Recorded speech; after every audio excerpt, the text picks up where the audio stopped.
Bowl season is here. Are you ready to cash in on what you know? Where you play is as important as what you play. The pros play at mybookie.ag. All the lines, odds, and plays, both college and pro, all at mybookie.ag. Play where you get paid super fast and there's never a hassle. Step up and mybookie.ag will match your deposit with up to a 50% bonus. Use promo code JJ50 to activate the offer. Don't leave the money on the table. mybookie.ag, promo code JJ50, and your first deposit is matched up to 50%. Play where the pros play because they get paid. mybookie.ag.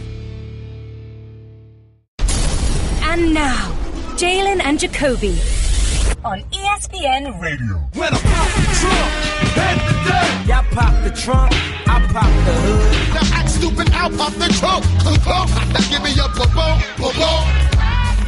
Here's Jalen Rose. What up, Doug? I'm David Jacoby. And on the cool check-in, center stage on the mic. And we putting it on wax. It's the new style. Let's just give the people what they want.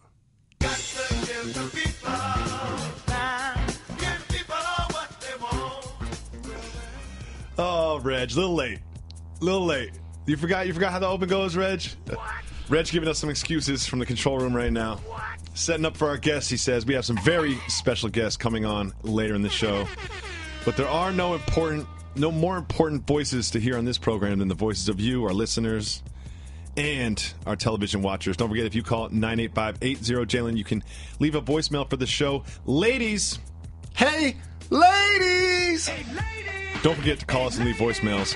Tomorrow is Wednesday. Our last show of the week is we'll be taking a brief respite to spend time with our families during the Thanksgiving holiday. But ladies, make sure that you call and leave us voicemails for tomorrow, Woman Crush Wednesday, where we celebrate women every single Wednesday, every single week. Right now, we're taking callers from anyone that is 985-80-JALEN. You can call and leave us a voicemail, and we will play it on the show just like this. Is it weird to eat top ramen with a spoon? Honestly, I need to know this, guys. Shout out Red, shout out staff. I'm going to remain anonymous on this one. I've been eating top ramen with a spoon since I was in diapers. That's the way I've always eaten it, even though everybody else around me always uses a fork, or some of my Asian friends use chopsticks and a broth spoon, which I've been trying to do lately. But seriously, I use a spoon. Everybody always gives me that look every time. They always ask me the same question. You don't use a fork? No, I don't use a fork because it is soup. You eat soup with a spoon. I don't know. Maybe I'm crazy. I would love to hear y'all guys' thoughts. Whoever's on the show today. Keep giving the people what they want. I am a person. Hold on, hit the brakes. Was that a shot at me? What? Whoever's on the show today? I decided to take 1 or 2 days off and it's like that? Perhaps this person follows Jalen and Jacoby on Twitter and saw that we were having some special guests later on today. Oh, okay, cool. But let's rank this call, if that's okay. And what I mean is, boss move chopsticks, number one. Yeah, here's the thing. I found a spot that I like. Ramen is overrated, first of all. Like, I'm talking about the expensive ramen restaurants. You know what I mean? What's definitely not overrated is the noodle packages, the top ramen that we all eat. But if you get the real ramen, it tastes kind of funky. The meat in there is always really fatty. Like, I haven't had really good ramen, and ramen's like a trend right now. But I found a spot that has a very simple, spicy ramen. And you know how do I eat it, Jalen Rose? Just like he said, chopsticks and a spoon. Chopsticks in a spoon. That's how you eat it. Well, you sound like the individual that started off drinking Mad Dog 2020, got a corporate job, and now you're drinking Louis the 13th. No. What I'm trying to explain to you is I understand that there are high-end ramen restaurants, and I have tried them trying to get myself into it, and it hasn't stuck. But I did find a nice middle-of-the-road, not top ramen, 33 cents, three for $1 packages. There you go. You know what I mean? But it's basically the same type of noodles, but they put a little spice in the broth, and they put little chives or whatever, green onions in there and stuff, and just a little spice. So that being said, they give at this place they give me metal chopsticks, which I really enjoy, and a spoon. Fork only. I've got a confession to make. Growing up, I would strain the water out and just eat the noodles, not even as a soup. Just eat them dry noodles like that, and then I would use a fork. It wasn't the best broth, especially if you got it from the gas station. No. And then we got The spoon, though, the noodles slide off the spoon. Or the noodles hang on each side of the spoon, and you got to slurp that up. One thing I do love about eating Asian-style soups is for whatever reason in that culture, you're okay to slurp. And I enjoy slurping. So I could see a world where he eats with the fork and also slurps. Here's another thing is, I just want to talk about Reg for a second, because we always talk about where he puts these calls in the podcast. And, like, when we stack the television show on days like this, we don't have a radio show, we always go with the most important topics first. And Reggie just wants to come out the gate with hot ramen talk. You know what I mean? He wants our ramen utensil takes. He thinks that's the most important thing on the show. That's what good producers do. People don't want to hear us talking about Ezekiel Elliott and the Dallas Cowboys every other segment. Let's listen to the next voicemail, and keep in mind that Reggie has decided that these are the most important things that we should talk about today. What up, Jalen and Jacoby? This is Nate, hailing from CT. Shout out to 860. I need your help settling a little office dispute for me. So I had a potluck lunch the other day with some coworkers, and we got into this argument about if a fish can be considered wet in water. So half the room was saying that wet is a relative term and that a fish cannot be wet when it lives in water. And the other half said that a fish is wet because you're in water. So is a fish wet in water? Some people think when you jump out of the water as a fish, that few seconds in the air, then you can be considered wet, but that otherwise it's relative. I don't know. Let me know what you think so I can let my team know. All right, shout out, keep getting the checks, get the people what they want. Thank you for the call, Nate. What up, Doe? CT, the 860. You know we love the 860 on this program. What we really love is that it seems like at work you guys are listening to our program, or at least have us in mind. But more importantly, you guys got a lot of time on your hand at work to be having this debate. This one, how long could this possibly last? It sounds, you get the button ready. It sounds medicinal. Yep, medicinal. No question about it. That sounds. No doubt. Maybe they were calling from a shop. We don't know. It sounds like this. Like in between bong rips, just be like, is a fish wet when it's in water? You know? I don't know, man. It might be. So a couple of things. Yep, medicinal. If a fish falls on the ground, there's going to be water. If you touch a fish, it's going to be wet. So to me, the answer is yes. Wait. If a fish falls on the ground, there's going to be water. Yeah, because the fish is wet when it's in the water. So Correct. You're saying that if the fish takes water with it when you remove it from the water, then therefore it must be wet when it is in the water. Boom. I hope that's about how long the debate was around the office at the potluck. I'm much more concerned about who brought what was good, why I even did a potluck at the office in the first place. One thing I'm not doing is cooking for work people. You know what I mean? That's something you do. You'll make the lemon pepper wings or whatever and bring in stuff. Like, if I'm cooking... I'm from the Midwest. If I'm cooking for people that have my last name. You from the East Coast. You're either invited over to my house or you have my last name or else I'm not cooking for you. You guys are hit or miss. I got so many people that I love that are from the East Coast. Shout out. But you guys are hit or miss. Midwest, that's what we do. We cook for people that we got love for. Okay. Well, like I said, if I invite you to my home, I'll cook for you. If you have my last name, I will cook for you. Maybe this conversation started talking about what type of fish do you like to eat. What's your favorite? I like whitefish, sea bass. You know, I don't love those high-end fish as much as everybody else does. Like the mahi-mahis or the swordfishes, like the expensive stuff. I like a halibut. You know what I mean? Unless like a nice, normal, like small fillet of a white fish, preferably blackened with some Cajun seasoning. Love blackened. Salmon was always the fallback, but really sea bass is the one. Yeah. And you know, I also really enjoy a branzino. It's a white fish. It also often comes bone in. Solid fish. Again, these are the things that Reggie has decided are the most important things for our audience to hear when they click on this. So Kyrie Irving scores 47 points. We've got some big guests on the show, but Reggie decided that this is how we're going to start the show. And I keep saying this to see if he actually edits it and puts it at the end where it belongs. What type of fish is bone in? Branzino. Said as a gentleman that has 3 kids. Let's listen to the next voicemail. What up, Jalen and Jacoby? Shout out Reg, Harlan, Matthias, Big Crown, all the co-producers. This is Mike from New Jersey. Got a few quick things. First thing, Jacoby, please don't drink anything named Jalen Juice. Don't get fired on that one. Second thing, I got a question. If you took everything out from LeVar Ball in regards to Lonzo Ball, would Lonzo still be the number 1 pick? What I mean is, if LeVar wasn't so outspoken, and we just judged Lonzo based off his play, would he still be such a high draft pick? Anyways, guys, shout out. I think I just said Lonzo was the number 1 pick. He wasn't. just correct me on the show. Thanks, guys. He knows that getting facts right isn't our thing in this studio, you know? First off, hit the brakes. Okay.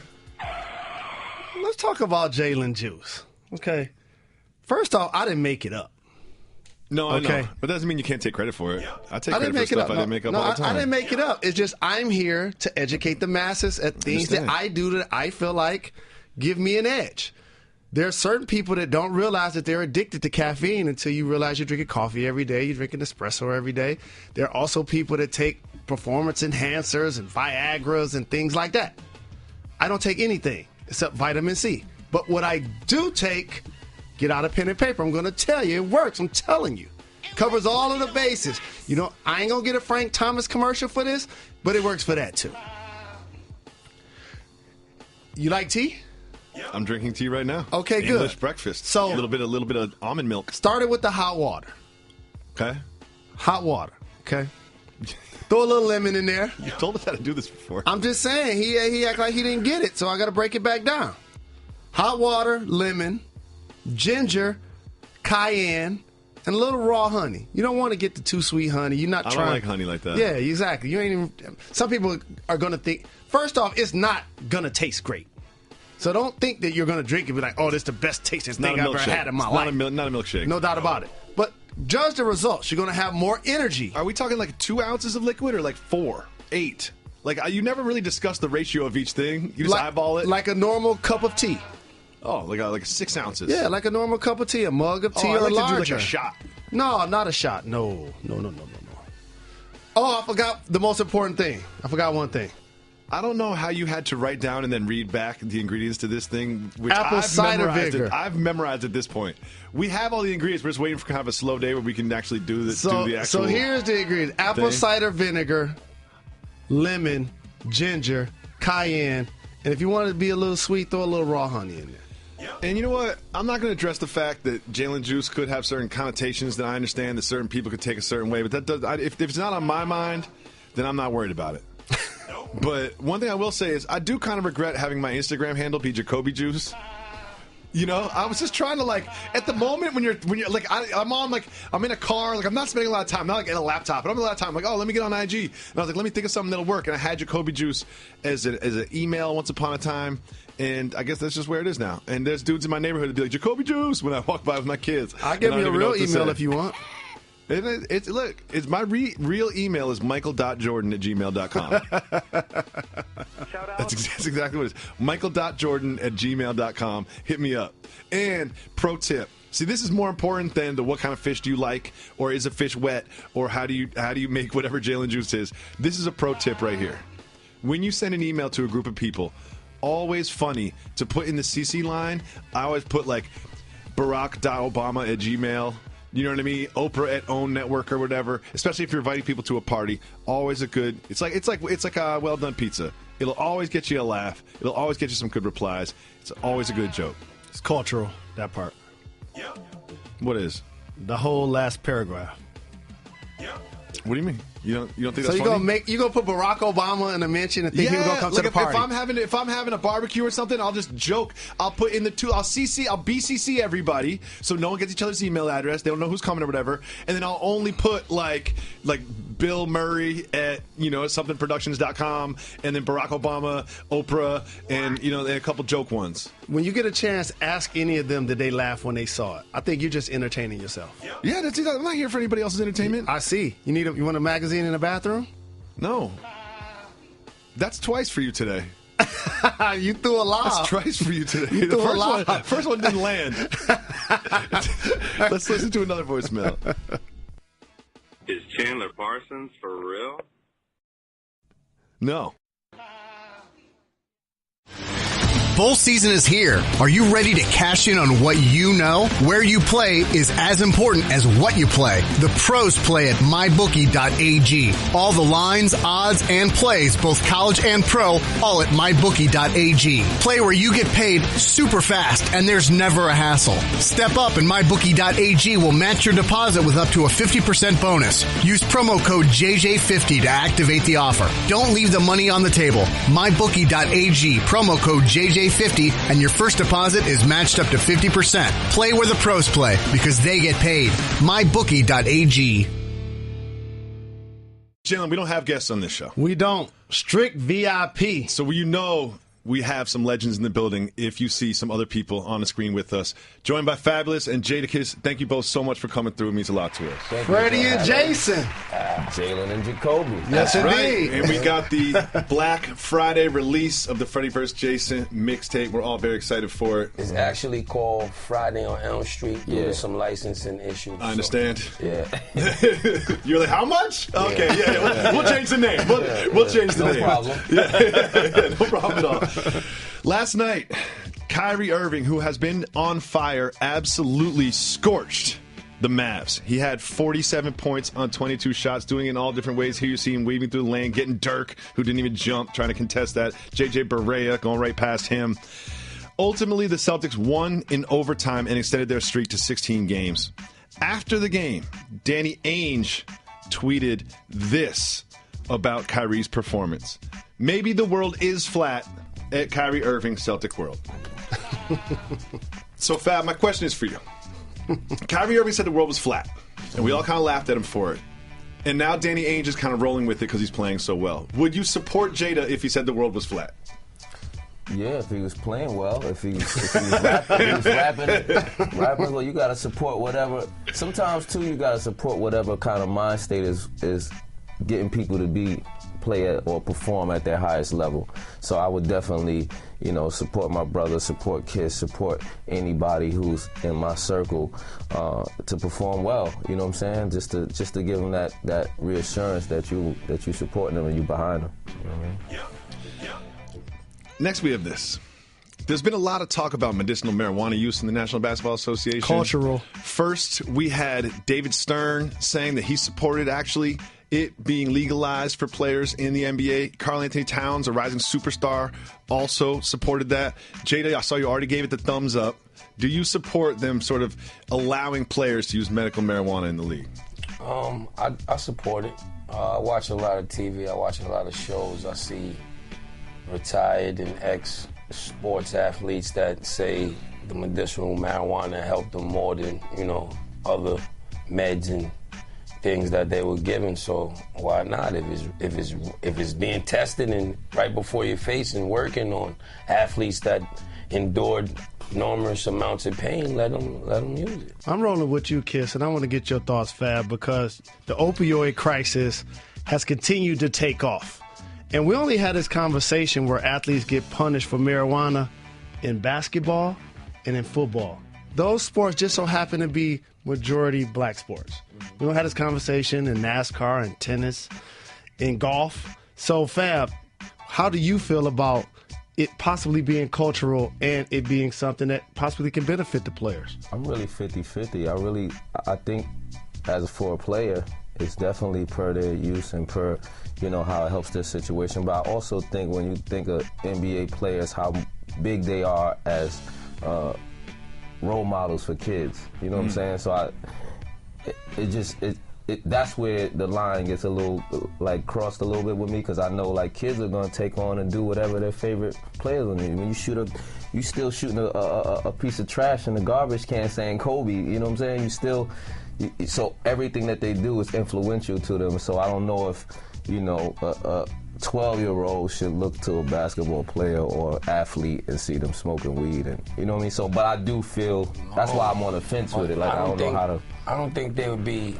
It's not posted up on the gram or in the club. This is the same way they get treatment. Then there should be some type of violation like alcohol. But this is the same as getting a treatment. The same as them getting treatments and going to take all kind of shots and do all whatever. This is that. That's in the locker room and at the facilities and all that. All right, so behind the scenes is really a conversation if they definitely because not it wouldn't in be front for of them to promote it. They're still role models, like you say. They can't just be on Front Street just it seems like they're trying to sneak it in the back door. Kind of like, oh, I need the creams and the CBD oils. It's going to be really good for my joints. Yeah. But then once you get past that, I think a lot of them are just going to be getting high. You know what I mean? I'm sure the three of you have never seen an NBA athlete smoke marijuana before, no, right? Athletes would do such a thing happened, like that. Never come across that in your career. Never from I've heard the myth. It's like the chupacabra.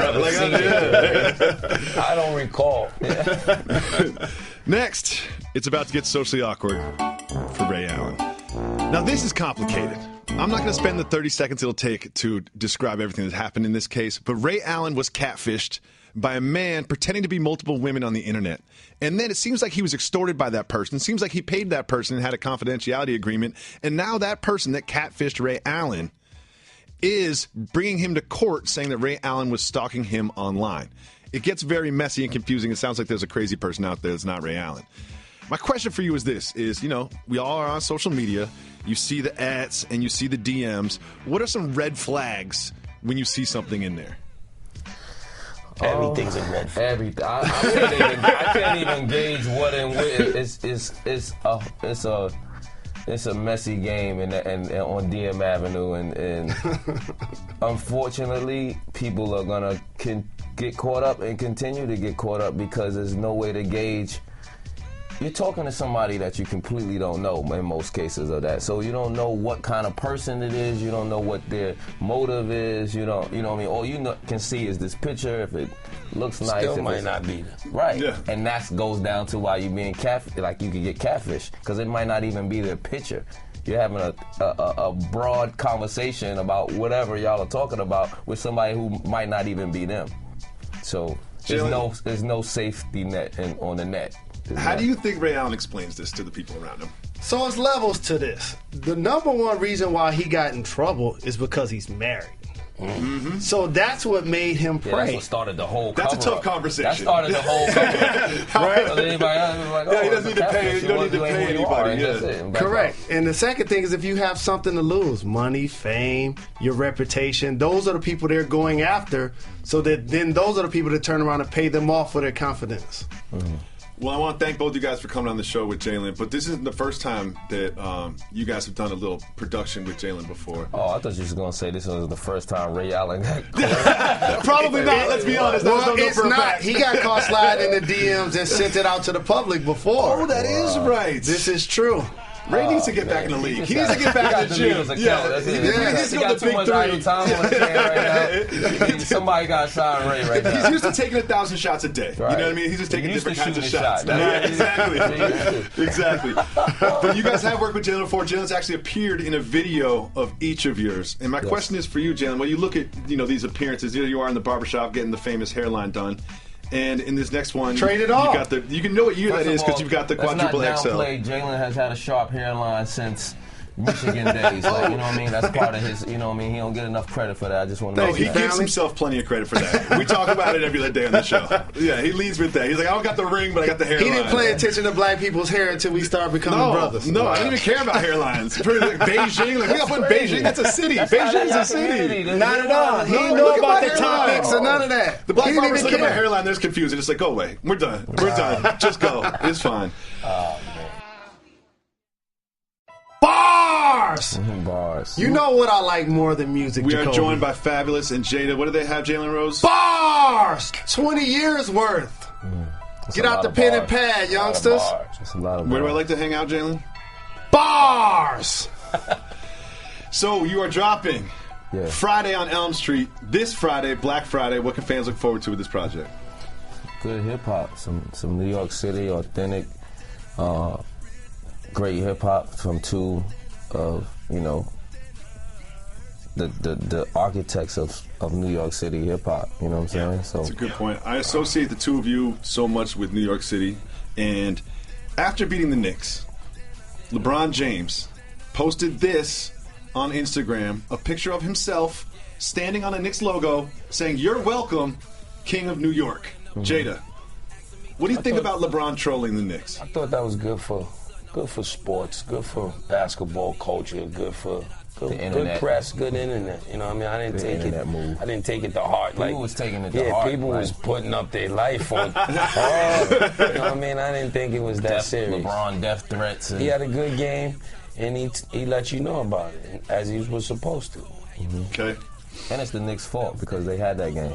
Definitely. They did have that game. They was up 20+. And they let him come back and put the smack down. They let LeBron put that picture up and put that caption. They made that possible. Yeah. And as a road team, there's nothing better than going in New York and winning. Yeah. Because that's what I was telling them too. Nothing better.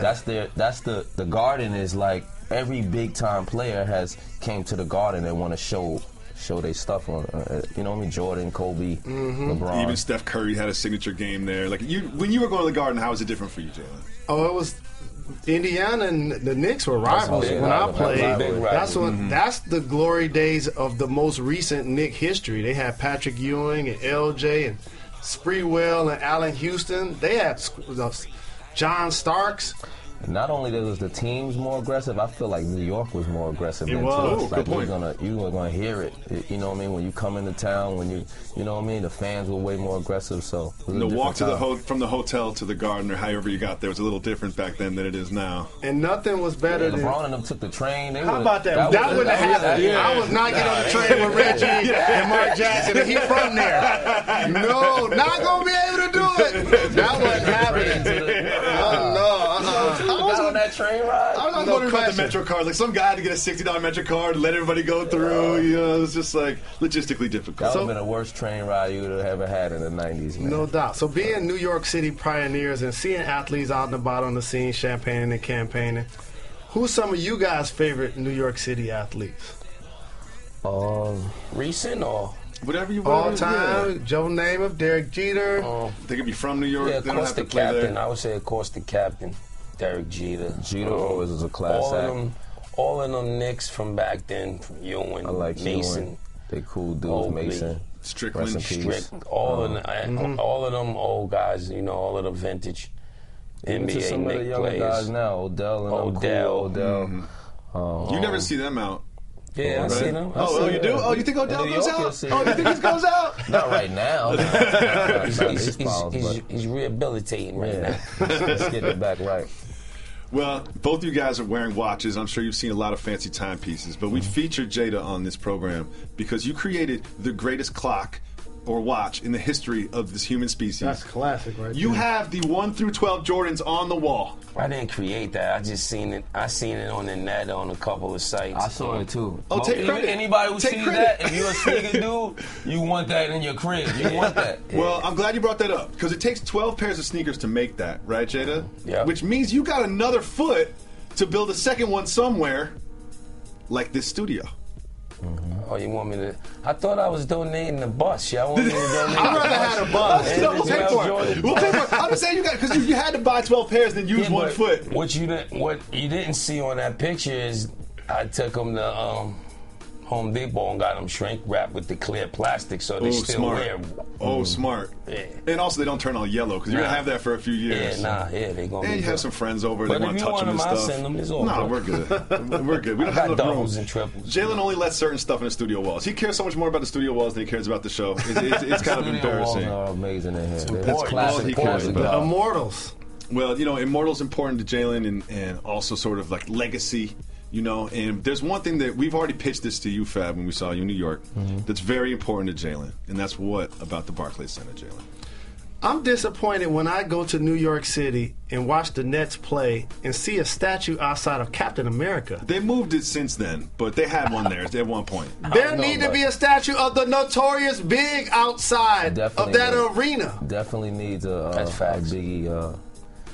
Just in Brooklyn alone, like Brooklyn, like you know, you got to highlight the strength of Brooklyn with our heroes. You know what I'm saying? You don't think that Captain America represents the Brooklyn Borough? When I say heroes, I mean like real heroes, like not Captain America hero. You know what I mean? Captain America didn't come save me when when people was trying to like take my lunch money or like Captain America wasn't around. You know what I mean? I might have listened to some Biggie and then knew what to do when they got so. Give me the look. Give me the look.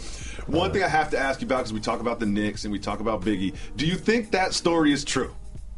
The Knicks and Biggie? Yeah. One of those 6'5". Yeah, story to tell. I believe I think it should be. I think it's some truth to that story. He might have just to protect individuals and himself. He might have switched it around a little bit, but I definitely think it's some truth. Let me see. Athletes and entertainers sleeping with the same women. That wouldn't happen, would it?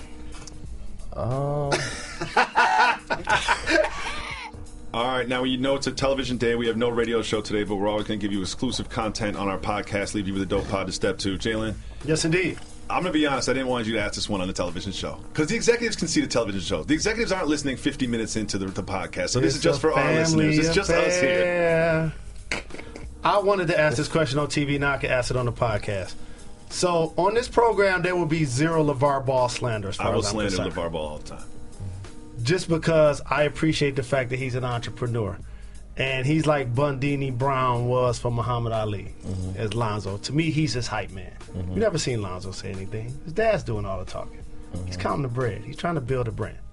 And all of a sudden, he has number 45 tweeting at him, the guy that holds the most powerful office in the United States of America. And he felt like he took it some sort of way that LeVar didn't apologize for his role in getting the 3 UCLA players out of their theft in China. So I just want to get you guys to chime in on your thoughts on how LeVar is for public consumption, the athletes and the theft of the UCLA players, and our current president in the landscape of what we hope to get accomplished in 2017. I think LeVar is doing an excellent job. Whenever you talk about him, whenever his name comes out your mouth, whenever he pops up on any show or things of that nature, he's doing his job. He got Trump to talk about him. He's doing his job. He's building that brand. And like Jalen said, Lonzo never says anything. So he's not hurting himself at all. His dad is his dad. He can say anything. At the same time, he's working on building that baller brand. As far as the president saying he should have left them over there to stay in jail or, whatever to that nature, I think it's just ridiculous. For the president to even be intertwined, I gave him a pat on the back for so-called getting them out of there and getting them back home. I thought that's probably one of the best things he did since he been in office. For me, right. I was shocked when they said Trump got the boys back. So, but I just think it's foolishness on his behalf, and with LeVar, of course, you're not going to agree with anybody who obtains success.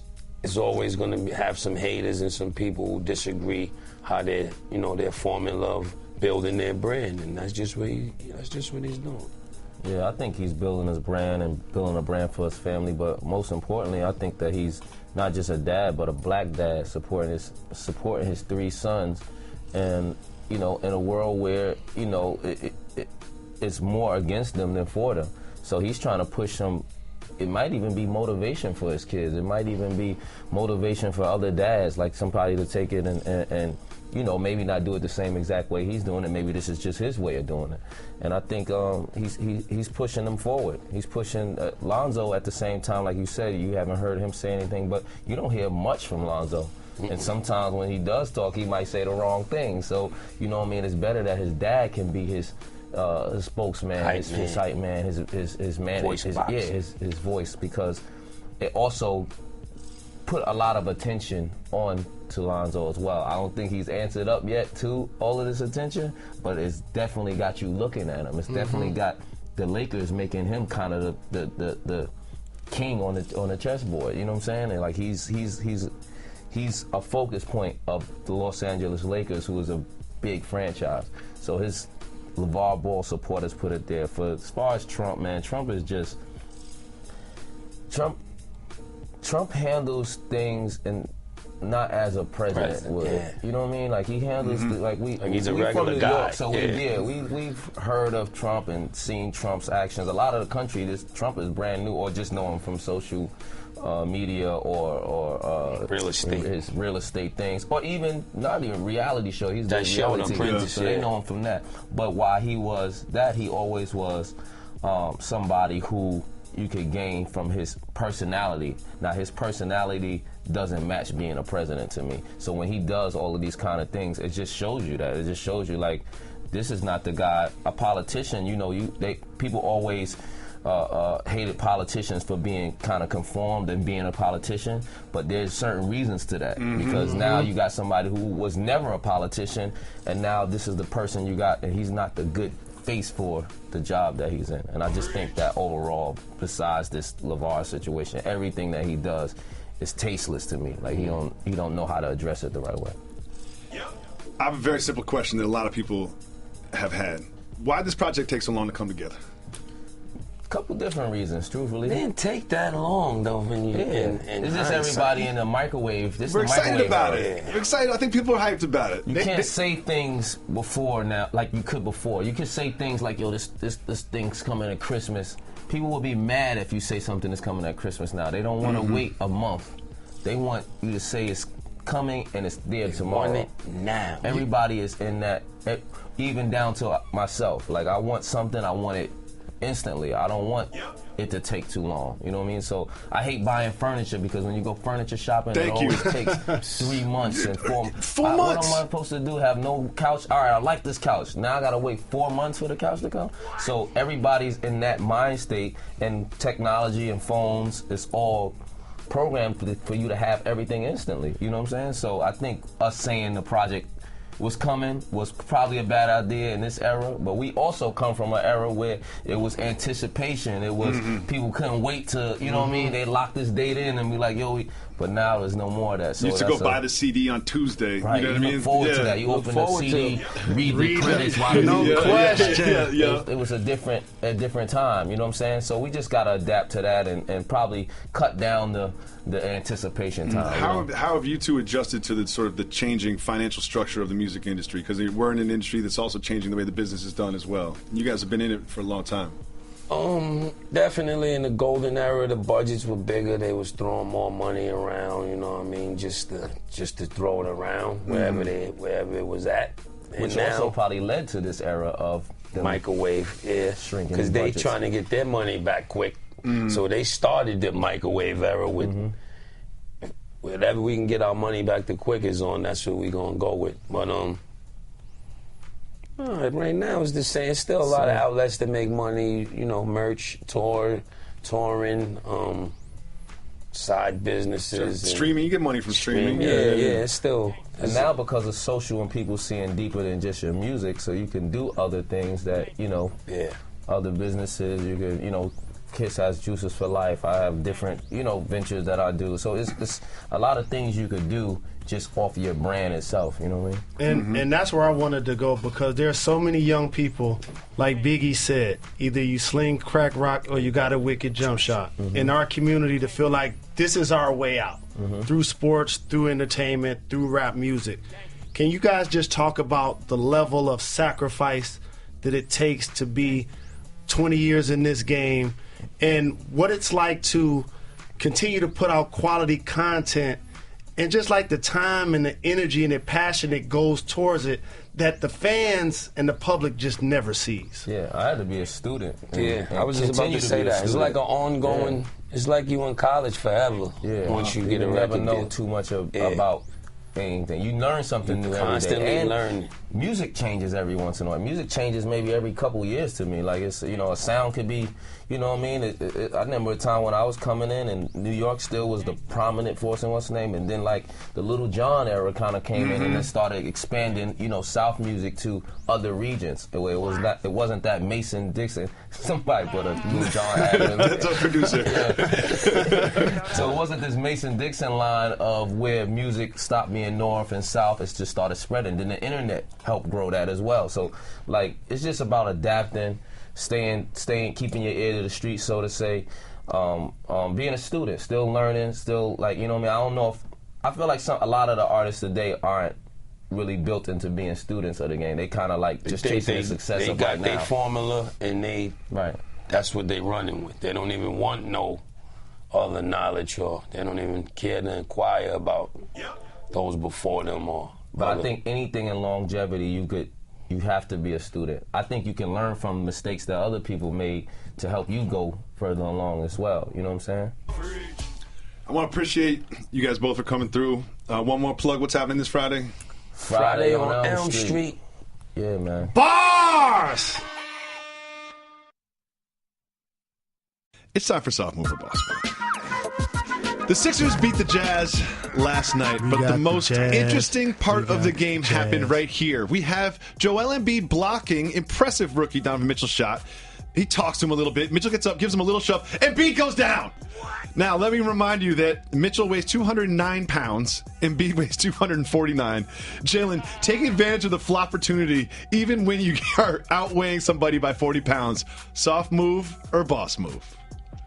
Boss move. Come on now. Getting a tech on a rookie for that. It's one of those things, again. He can't be one of my guys anymore because he's mainstream. But I've told you guys this. I've been on the University of Kansas campus when he was in college. Bill Self told me that Joel Embiid was going to be the greatest player that he ever coached. I was like, you ever coached? He's like, yeah. And so the thing I appreciate about him, big personality, terrific talent, but when you look at his body and how he moves, it's like limber and like old school. But let's talk about his body and how he moves when he gets pushed by a tiny person and then just falls over like he got hit by Ray Lewis coming unblocked from the outside. Who made up the word flop opportunity? I did. So you know it's a boss move to you. It's not a boss move. I know. It's not. So then that word can't be a part of the lexicon then. Yes, it can, because I decided it can. Those are the things that I decided. What's the reason for having soldiers if you can't use them? Can we move on? I'm Rico. This is what I do. You're the best. New York Times reporter Chris Buckley tweeted out this photo of a Chinese knockoff Jordans. But look at the logo. They really took a crack at improving the logo on Jordan. Soft move or very soft move, putting a butt crack on the Jordan logo in some knockoffs. That's a soft move. And a couple of things. And you know we support power couples on this show. There was a time when His Airness was going through his whole divorce proceedings, and I actually used the joke like, man, that's messed up. You're going to have his ex-wife with the left hand with the junk woman in the purse. So now I see this, it kind of reminds me of that thought back then. But there's no such thing as knocking off Michael Air Jeffrey Whose idea Jordan. was that? Who was like, let's improve the Jordan logo. Let's just make him look like he's a red naked person. There he is, me. Shout, Nico. Appreciate the love for JRLA. Next, we have this. Fox 5 in New York was doing a piece about scaffolding on the sidewalk, right? And what they're doing is they're just talking to locals about how they feel about scaffolding and how they evaluate scaffolding. And one of the people that they discussed about this, you might recognize. Let's take a look. Thompson says he looks curious, but still quickly walks underneath. I usually observe if the piping and stuff is new, or if sometimes, something looks like it's been there a while. I kind of try to avoid that. If the piping look new, it's just like, when I walk around and I see some scaffolding, before I go underneath it, I just evaluate it, see if it's rusty, see if the screws are tightened. You hear that? Telephone ringing. Oh no! What's happening? Is it Clay? Is it telephone? Is it It's Adam Silver. Commissioner, I would like to inform you that I saw your interview in New York City. Oh, you like that scaffolding? I'm actually here too, and I saw it on the local news. What happened? That's a failed test. Oh, that's a failed test. No question about it. I was just giving people they want. No, you know what I mean? I was walking the streets. They want to know how I felt about scaffolding. No. I just stopped to give an interview. Out walking in New York by myself, Scully on. We've been doing this program for 6 years. Mm-hmm. And for those that have truly been a part of our family for this period of time, you know one thing. We don't just have guests. We don't have everybody come through that comes through. When people come on this program, it's like, bruh, man, coming through the window when you watching Martin. Mm-hmm. It's family. And we were fortunate today to have two of the giants that spit bars. I've spent so many hours listening to them talk, probably more than you. Consistent flows, reinventing themselves, originality, showmanship.